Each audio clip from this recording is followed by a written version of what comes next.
Kembali dekat dengan mantan pacarnya 10 tahun lalu, artis Natalie Holzer ungkap harapan karena kini dia sudah memiliki anak.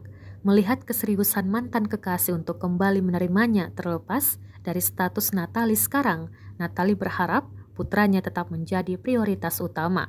Di mata Natalie, pria yang pernah dipacarinya 10 tahun lalu itu adalah sosok pria yang baik dan hampir tidak ada kekurangan.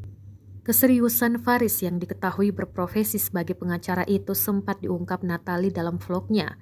Natalie mengatakan bahwa setiap pulang kerja, Faris selalu menyempatkan mampir ke rumah untuk bermain dengan Azam. Bahkan Azam juga terlihat sudah hafal dengan suara mobil Faris. Sehingga saat mendengar suara mobil Faris datang, Azam langsung merangkak ke arah pintu. Kedekatan Natalie dengan mantan kekasihnya itu mulai diketahui setelah keduanya mengunggah foto kebersamaan di media sosial.